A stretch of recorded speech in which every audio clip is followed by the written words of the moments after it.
950 سال دن رات اسی کی دعوت دی۔ حالانکہ دنیا میں اتنی آبادی نہیں تھی، قوم کی کثرت تھی لیکن آبادی کم تھی۔ نوح علیہ السلام 950 سال تک رب انی دعوت قومی لیلا و نہارا اللہ کو کارگزاری سنا رہے ہیں۔ اور اللہ تعالیٰ نے قرآن میں انبیاء کے واقعات کو ذکر کر کے اس امت کی رہبری کی، کیونکہ ختم نبوت کی وجہ سے اللہ نے اس امت کو اس محنت کے لیے چنا جس کے لیے حضرات انبیاء کرام کو بھیجا جاتا تھا۔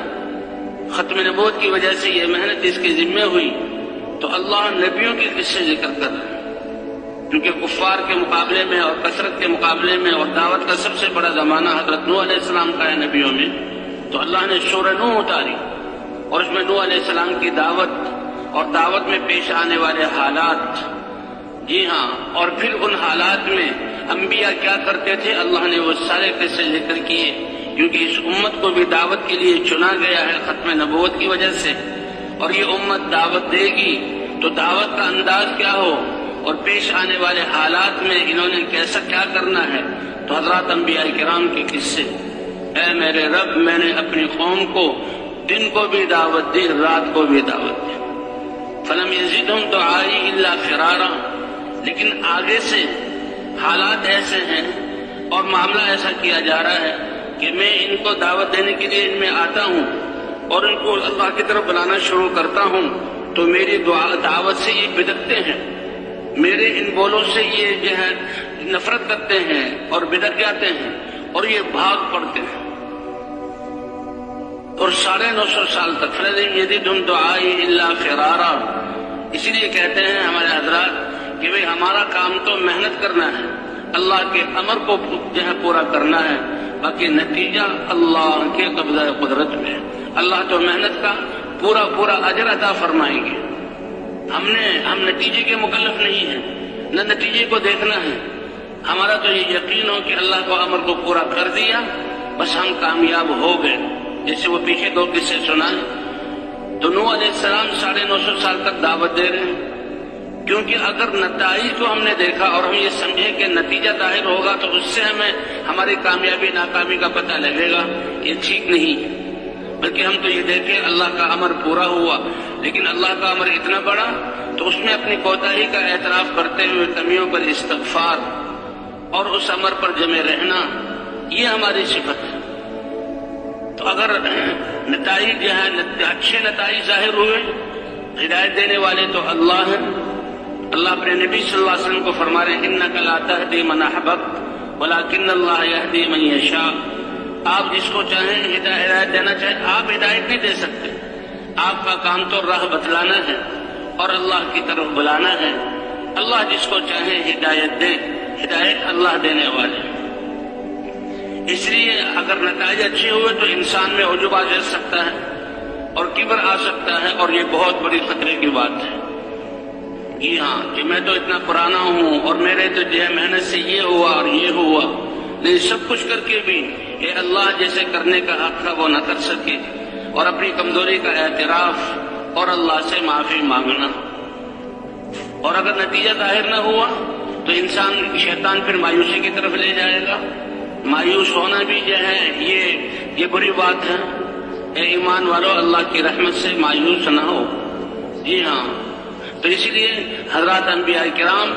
سب سے ان کا زیادہ وقت دعوت دینے پر لگا، اور دعوت سے جن کو اللہ نے چاہا ان کو ہدایت ملی، ایمان آیا، اور پھر اللہ کے احکام اترے، اور جو نبیوں کی بات ماننے والے، اللہ کے حکموں پر چلنے والے، کتنی دفعہ واقعہ ایسا ہوا کہ جو مخالفین تھے اللہ نے اپنے عذاب کا کوڑا برسایا اور سب کو ختم کر کے ایمان والوں کو زمین کا وارث بنایا۔ اب 950 اے میرے رب میں ان کو بلاتا ہوں اور جب ان کی طرف آتا ہوں تو یہ کانوں میں انگلیاں ٹھوس لیتے ہیں اور اپنے کپڑوں کو بھاگنے کے لیے سمیٹ لیتے ہیں، اور میں زور زور سے ان کو پکارتا ہوں۔ وَأَسْرَرْتُ لَهُمْ إِسْرَارًا، اور چپکے چپکے بھی ان کو میں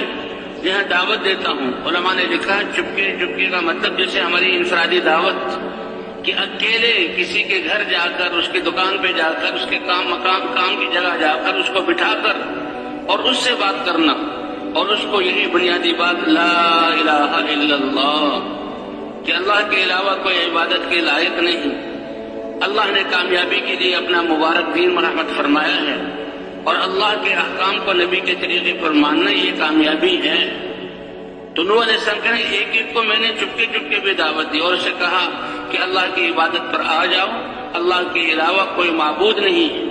کہ جس کی بات کو مانا جائے، جس کے سامنے جھکا جائے، جس سے دل کو لگایا جائے، جس سے حاجت کو مانگا جائے۔ 950 سال کی محنت کا نتیجہ 80 سے کچھ زائد لوگ ایمان والے ہوئے، اور 950 سال کے بعد پھر اللہ کا اے میرے رب، نہ تو یہ ایمان لا رہے ہیں بلکہ اپنی آگے آنے والی نسلوں کو کفر پر جماتے ہیں اور میری مخالفت پر کھڑا کرتے ہیں اور ان کو جہنم کا ایندھن بناتے ہیں۔ اس پر اللہ نے کشتی کا بنانے کا حکم دیا تھا، اور پھر فرمایا کہ دیکھو اب میرا عذاب آنے والا ہے، اور جب تندور سے بھی پانی ابل پڑے تو تم کشتی میں ایمان والوں کو سوار کر لو۔ پہلے لوگ مذاق اڑاتے تھے، ہنسی کرتے تھے کہ اے نوح، تم صحرا میں اور خشکی پر یہ کشتی بنا رہے ہو، یہ کیا چیز ہے؟ لیکن یہ تو اللہ کا امر تھا۔ نوح علیہ السلام تو اس لیے کہتے ہیں کہ ایمان اس کا تقاضا یہ ہے ہم تو اللہ کے امر کو پورا کریں، چاہے ہماری سمجھ میں آئے یا نہ سمجھ میں نہ آئے۔ ہماری عقلیں اور ہمارے علم کے جہاں وہ ذرائع بہت محدود ہیں، ہماری عقلیں بہت چھوٹی ہیں، اللہ کا امر اس سے بہت بڑا ہے۔ تو قوم تو مذاق اڑاتی تھی، لیکن اللہ کے امر پر نوح علیہ السلام بنا رہے تھے، اور جب آسمانوں سے پانی برسا اور تندور سے بھی پانی نکلا، جہاں آگ جلتی ہے، روٹی پکتی ہے، اور پانی زمین بھر گئی، تو نوح علیہ السلام نے ایمان والوں کو کشتی میں سوار کیا۔ آتا ہے 3 اس کی طبقات بنائے، ایک جانوروں کے لیے اور جہاں غلوں اور غذاؤں کے لیے، اور ایک پر ایمان والے سوار تھے۔ اور جب پانی اتنا اونچا ہو گیا کہ اب کشتی تیرنے لگی، تو نوح علیہ السلام اپنے بیٹے کو دیکھا کہ پہاڑ کے دامن میں کھڑا ہوا ہے، اس کو بلایا کہ اللہ کا وعدہ تھا کہ اب میرا عذاب آ رہا ہے، تمہارے اہل کو میں بچاؤں گا، باقی سب ہلاک ہو جائیں گے، حجت پوری ہو چکی۔ تو نوح علیہ السلام نے کہا یہ تو میرا بیٹا ہے۔ روایات میں آتا ہے کہ نوح علیہ السلام کے 4 بیٹے تھے،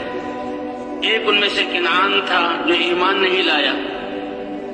اور اسی سے مخاطب ہوئے 3 ایمان والے تھے جو زندہ رہے، اور انہی کی نسل سے ساری انسانیت ہے۔ کیونکہ بعد میں جب قوم ہلاک ہو گئی اور کشتی رک گئی اور نوح علیہ السلام اترے، تو ایمان والے تو اپنی عمریں پورے کر کے دنیا سے رخصت ہو گئے، اور نوح علیہ السلام کی 3 اولاد سے یہ نسل چلی، ساری انسانیت اب نوح علیہ السلام کی اولاد ہے۔ اس لیے نوح علیہ السلام کو ابو البشر الثانی یا آدم ثانی کہا جاتا ہے۔ اب اس بیٹوں کو بلا یا بنیا، اللہ کے رسول اور اتنے عظیم رسول، اولو العزم رسول جنہیں 950 سال دعوت دی، اور وہ اپنے یہ میرے پیارے بیٹے آ جاؤ میرے ساتھ کشتی میں سوار ہو جاؤ۔ لیکن باوجود بیٹا ہونے کے اب نبی کی بات کو نہ مانا، اس لیے فرماتے ہیں اللہ کا کسی سے رشتہ نہیں ہے۔ حضور صلی اللہ علیہ وسلم نے فرمایا اے میری قوم، میں اللہ کا رسول بن کر آیا ہوں اور تمہارے لیے دنیا آخرت کی کامیابی کے اسباب لایا ہوں، لیکن اگر تم نے میری بات نہ مانی تو اے فلاں قبیلہ، اے عبد المطلب کی اولاد، اے ہاشم کی اولاد، اور اے فلاں اور فلاں، میری رشتہ داری تمہیں کی کوئی کام نہ آئے گی، بلکہ کام آنے والی چیز تو ایمان ہے اور اللہ کے دین کو قبول کرنا ہے جو پیغام لے کر آیا ہوں۔ حتیٰ کہ حضور صلی اللہ علیہ وسلم نے اپنی بیٹی فاطمہ سے بھی فرمایا اے بیٹی فاطمہ،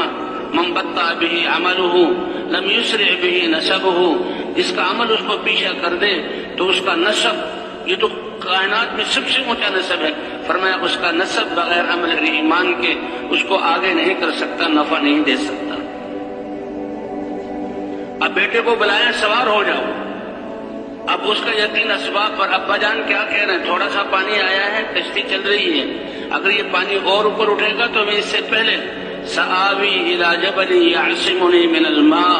اس پہاڑ کی پناہ لے لوں گا، اوپر چڑھ جاؤں گا اور یہ پہاڑ مجھے اس پانی سے بچا لے گا، مجھ تک پہنچ ہی نہیں سکے گا، میں میدان میں نہیں ہوں، یہ پہاڑ مجھے بچانے والا ہے۔ قرآن پاک میں آتا ہے باپ اور بیٹے کی ابھی بات ہی ہو رہی ہے، یہ بیٹا ایمان والا نہیں ہے، اللہ کا کسی سے رشتہ نہیں ہے، جو ایمان نہیں لایا، اللہ کے ساتھ اس کا کوئی تعلق نہیں، اسی وقت باپ بیٹے کے درمیان ایک موج اٹھی اور وہ موج تنکے کی طرح باپ کے سامنے اس بیٹے کو بہا کر لے گئی اور وہ بیٹا جو ہے ایک لاش بن گیا۔ نوح علیہ السلام کو بہت افسوس ہوا، اے رب العالمین، آپ نے تو وعدہ کیا تھا کہ تمہارے گھر والوں کا، اہل کہتے ہیں گھر والے، اس میں بیوی بچے سب آتے ہیں، ان کو میں بچاؤں گا، یہ تو میرا بیٹا میرے سامنے ہلاک ہو گیا۔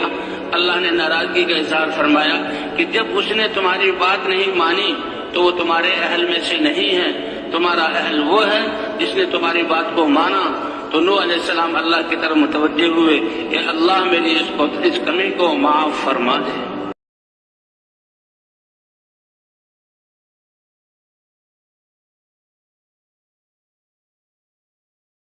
ویڈیو کے نیچے سبسکرائب کے بٹن پہ کلک کریں، بیل کے آئیکن پہ کلک کیجئے تاکہ ہر نئی ویڈیو کی نوٹیفیکیشن آپ کو مل جائے۔